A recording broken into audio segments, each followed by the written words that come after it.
Morning student, मैं doctor वंदना अकोदिया, राजकीय महाविद्यालय बूंदी आपको बीएससी सेकेंड ईयर में सेकेंड पेपर यानी ऑर्गेनिक केमिस्ट्री का पेपर पढ़ाऊंगी। अब बच्चों, ऑर्गेनिक केमिस्ट्री के सिलेबस में बहुत सारी चीज़ें, जैसे आपके अल्कोहल भी मेंशन है, एसिड है, नाइट्रोजन कंटेनिंग कंपाउंड है, और दो आपके चैप्टर जो है स्पेक्ट्रोस्कोपी पे बेस्ड है। स्पेक्ट्रोस्कोपी क्या होती है और स्पेक्ट्रोस्कोपी की आवश्यकता क्यों पड़ी? बच्चों, जितने भी रिसर्चर्स हैं जो नए कंपाउंड सिंथेसाइज करते हैं, वो लोग क्या करते हैं, कोई भी नया कंपाउंड बनाएंगे। अब उस नया कंपाउंड हमारा नया बना है या नहीं बना, या उसका स्ट्रक्चर किस तरह का है, इसे जानने के लिए हमारे लिए बहुत ज़्यादा ज़रूरी हो जाता है कि हम उसके स्ट्रक्चर को पता लगाएं। तो उसके लिए हम जो यूज़ करते हैं टेक्निक, वो होती है हमारी स्पेक्ट्रोस्कोपी की।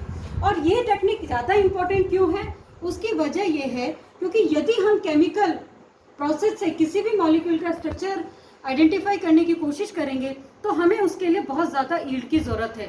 और जो भी नए कंपाउंड बनते हैं, या तो उनकी यील्ड बहुत कम होती है, और यदि हम सारे कंपाउंड ही उसका स्ट्रक्चर डिटरमाइन करने में ही जो बना है कंपाउंड, उसका पूरा खर्च हो जाएगा, तो हम फर्दर आगे उसकी कोई भी इम्पोर्टेंस, मतलब वो बनाना हमें दोबारा पड़ेगा। तो स्पेक्ट्रोस्कोपी में यदि कोई भी मॉलिक्यूल में क्रिस्टल की भी इम्प्योरिटी है तो हमें इस टेक्निक से उस इम्प्योरिटी के बारे में भी पता लग जाता है।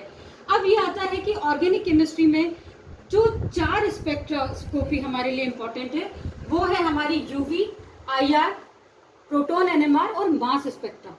यूवी के अंदर बच्चों अनसैचुरेशन के बारे में पता लगता है कि डबल बॉन्ड और डबल बॉन्ड के कॉन्जुगेशन में कितने डबल बॉन्ड हैं, इसका हम यूवी से पता लगाएंगे। और ये अभी हम पूरा इसको हम धीरे धीरे हर क्लास में एक एक करके इसको पूरा डिटेल में पढ़ेंगे। आईआर स्पेक्ट्रोस्कोपी से हम क्रियात्मक समूह के बारे में पता लगाएंगे कि हमारा जो अननोन कंपाउंड हमने जो सिंथेसाइज किया है उसका क्रियात्मक समूह क्या है। प्रोटॉन एनएमआर हमें स्ट्रक्चर के बारे में बताता है कि जो हमारा जो मॉलिक्यूल है उसका स्ट्रक्चर किस तरह का है। और मास से हमें मॉलिक्यूलर वेट के बारे में पता लगता है कि जो हमारा नया कंपाउंड है उसका मॉलिक्यूलर वेट कितना है। अब बच्चों, आज हम पढ़ेंगे यूवी स्पेक्ट्रोस्कोपी, ठीक है। तो यूवी स्पेक्ट्रोस्कोपी के लिए सबसे इम्पोर्टेंट क्या है? पहला तो ये है कि यूवी स्पेक्ट्रोस्कोपी बेस्ड किस पे है। यूवी स्पेक्ट्रोस्कोपी किस पे बेस्ड है? एब्जॉर्प्शन स्पेक्ट्रम पे। एब्जॉर्प्शन स्पेक्ट्रम क्या होता है?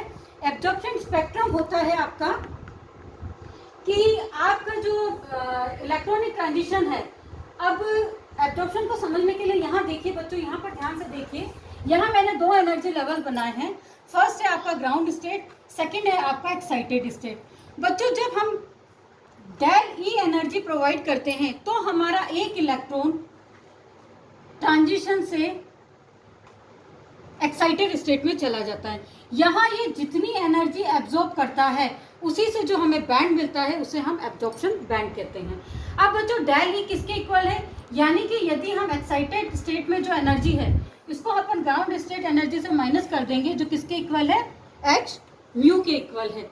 यानी कि डेल ई एनर्जी यदि कोई इलेक्ट्रॉन एब्जॉर्ब कर लेता है तो हमारा ग्राउंड स्टेट से वो एक्साइटेड स्टेट के अंदर चला जाता है। अब बच्चों, ये तो बात हुई कि यूवी स्पेक्ट्रोस्कोपी किस पे बेस्ड है, यानी कि इलेक्ट्रॉनिक ट्रांजिशन पे बेस्ड है। अब इलेक्ट्रॉनिक ट्रांजिशन जो होते हैं बहुत तरह के होते हैं। किस तरह से आपने बॉन्डिंग पढ़ी है? सिग्मा बॉन्ड पढ़ा है आपने, पाई बॉन्ड पढ़ा है, ठीक है बच्चों। अब आप ये देखिए, यहाँ पर हमने अलग अलग एनर्जी लेवल्स बनाए हैं। ये देखिए, ये बढ़ता हुआ एनर्जी का ग्राफ है, यानी कि यहाँ हमारी जो एनर्जी है वो बढ़ते हुए क्रम है। सबसे ज़्यादा एनर्जी पे एन स्टार है, उससे कम एनर्जी पे pi star, n non bonding, pi और सिग्मा। अब इसमें यहाँ पर आप देखिए, यदि ट्रांजिशन, बच्चों अब यहाँ पर देखना, ये इंक्रीजिंग ऑर्डर है एनर्जी का, यानी कि sigma to sigma star transition के लिए हमें किस में देखने को मिल रहा है? एल्केन में देखने को मिल रहा है। और यहाँ पर ये देखिए, इसमें जो हमें एनर्जी देनी पड़ेगी वो सबसे ज़्यादा देनी पड़ेगी। इसके बाद दूसरा ट्रांजिशन होता है सिग्मा टू पाई स्टार, जो कार्बोनेट कंपाउंड में मिलता है।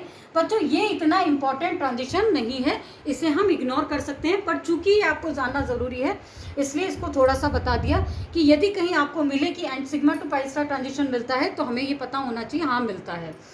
सेकेंड ट्रांजिशन आता है पाई टू पाई स्टार ट्रांजिशन। वो हमें कौन कौन से कंपाउंड देंगे? CO, C double bond C, CO, C triple bond और एजो कंपाउंड। एजो कंपाउंड कौन से होंगे? एन डबल बॉन्ड N वाले जो कंपाउंड है, यानी कि जिसमें भी डबल बॉन्ड प्रेजेंट है। पाई से आपको यही पता लग रहा है कि जिसमें भी डबल बॉन्ड होंगे वही पाई कंपाउंड होते हैं। अब यहाँ से देखिए पाई टू पाई स्टार ट्रांजिशन हमें यहाँ पर देखने को मिलेगा।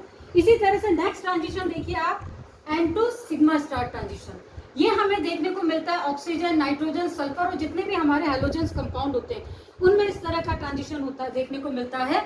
और ये कौन सा ट्रांजिशन हो गया, N to sigma star transition. बच्चों यहाँ पर ये ध्यान रखिए, यहाँ N क्या है, नॉन बॉन्डिंग, और आपको बहुत अच्छे से पता है नॉन बॉन्डिंग और इलेक्ट्रॉन्स नाइट्रोजन में होते हैं, सल्फर में होते हैं, हैलोजेंस में, इन सब में नॉन बॉन्डिंग इलेक्ट्रॉन्स पाए जाते हैं। लास्ट जो लो एनर्जी ट्रांजिशन होता है वो N to pi star transition होता है, जो हमें कार्बोनिल कंपाउंड्स में देखने को मिलता है। और वो कौन सा ट्रांजिशन है बच्चों, यहाँ पर। अब आपको इस पूरे ग्राफ से देखने को अपने आप समझ में आ रहा है कि इसमें कितनी एनर्जी की जरूरत है। यानी कि यदि हम बहुत ज्यादा एनर्जी देंगे तो sigma to sigma star transition होगा, उससे कम एनर्जी पे pi to pi star transition होगा, उससे कम एनर्जी पे N to sigma star transition होगा, और सबसे कम एनर्जी पे sigma to pi star transition हमें देखने को मिलता है। अब सेकेंड थिंग ये आती है कि यदि हम यूवी स्पेक्ट्रोस्कोपी की बात करें तो जरूरी नहीं है कि होने वाला हर ट्रांजिशन जो हो रहा है आपका वो स्पिन, वो अलाउ ट्रांजिशन हो, मे बी पॉसिबल कि वो फॉरबिडन ट्रांजिशन भी हो सकता है। इसके लिए बहुत सारे रूल बनाए गए हैं जिन्हें सिलेक्शन रूल कहते हैं। तो यहाँ पर अपन अभी एक सिलेक्शन रूल की बात करेंगे। ये सिलेक्शन रूल क्या है, that transition which involve a change in the spin quantum number, यानी कि यदि हमारा कोई भी ट्रांजिशन हो रहा है उसमें यदि स्पिन क्वांटम नंबर में परिवर्तन होता है of an electron during the transition, transition के दौरान यदि उसके स्पिन में क्वांटम नंबर में चेंज आ जाता है तो इसे हम फॉरबिडन ट्रांजिशन कहेंगे। ये आपका अलाउ ट्रांजिशन नहीं होगा। अब ये तो बात हुई इलेक्ट्रॉनिक ट्रांजिशन की। अब दूसरा हमारे लिए जो जानने की बात है कि हमारे जितने भी यूवी स्पेक्ट्रा हैं वो ब्रॉड क्यों आते हैं। ब्रॉड इन द सेंस, देखो बच्चों यहाँ पर मैंने बनाया ये ब्रॉड स्पेक्ट्रा है। अब ऐसी ब्रॉड पीक क्यों मिल रही है, इसकी वजह क्या है कि बच्चों हमने बात की है इलेक्ट्रॉनिक ट्रांजिशन की। अब इन इलेक्ट्रॉनिक ट्रांजिशन में क्या होते हैं, ये देखिए, ये है हमारा first electronic ground state, electronic excited state. अब बच्चों ये हमारे इलेक्ट्रॉनिक ट्रांजिशन में क्या होगा आपके, ये यहाँ पर ट्रांजिशन हो गया, ठीक।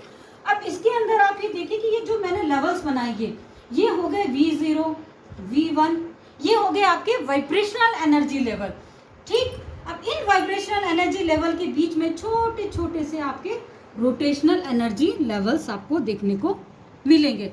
अब इस वजह से क्या होता है कि जब आप किसी इलेक्ट्रॉनिक ट्रांजिशन के लिए एनर्जी प्रोवाइड करते हैं तो वहाँ पे थोड़ा बहुत एब्जॉर्प्शन आपके वाइब्रेशन और रोटेशनल एनर्जी लेवल्स के बीच में हो जाता है। इस वजह से आपको बहुत ब्रॉड पीक मिलती है, आपको शार्प पीक यूवी की नहीं दिखाई देती है। क्यों, अब आपको एक चीज़ और समझ में आएगी कि यदि हम यूवी इसकी वाइब्रेशन स्पेक्ट्रा की बात करें या रोटेशनल स्पेक्ट्रा की बात करें तो वो लो एनर्जी पे हो जाते हैं, जबकि इलेक्ट्रॉनिक ट्रांजिशन के लिए यानी कि एक ग्राउंड स्टेट से एक्साइटेड स्टेट में हमें ले जाने के लिए बहुत ज़्यादा एनर्जी देनी पड़ती है। अब सेकंड बच्चों, ये जो मैंने डायग्राम आपका बनाया है इसे अपन थोड़ा सा इसको भी पढ़ेंगे। अब है ओरिजिन ऑफ यूवी बैंड। अब आपका जो यूवी बैंड है वो किस तरह से बनता है और उस पर क्या इंपॉर्टेंट है। देखो, if the temperature is low, यदि हम टेम्परेचर को लो करते हैं, अभी हमने यहाँ पे वाइब्रेशन और रोटेशन की बात कही है बच्चों, अब यहाँ पे ध्यान दीजिए आप। If the temperature is low, rotational and collision energy transfer R showed down of stop in a collection. मतलब कि जब आप एनर्जी दे रहे हैं और टेम्परेचर बहुत कम है उस समय क्या होगा, आपकी रोटेशन जो एनर्जी है उसमें कोई चेंज नहीं होगा, यानी हमें इस तरह का स्पेक्ट्रम मिलेगा। लेकिन यदि टेम्परेचर बहुत हाई है, अभी मैंने आपको यही बात बताई थी कि ग्राउंड स्टेट से एक्साइटेड स्टेट में जाने के लिए हमें बहुत ज़्यादा एनर्जी देनी पड़ती है। यदि उस समय टेम्परेचर बहुत हाई हो गया तो हमें इस तरह का स्पेक्ट्रा देखने को मिलेगा। अब स्पेक्ट्रा जितने भी हमने यहाँ पर भी मेंशन किए, ट्रांजिशन बताए हैं, यूवी स्पेक्ट्रा जनरली लैम्डा और इंटेंसिटी के बीच में ड्रॉ किया जाता है और सिंपल फॉर्मूले से इसको कैलकुलेट किया जाता है।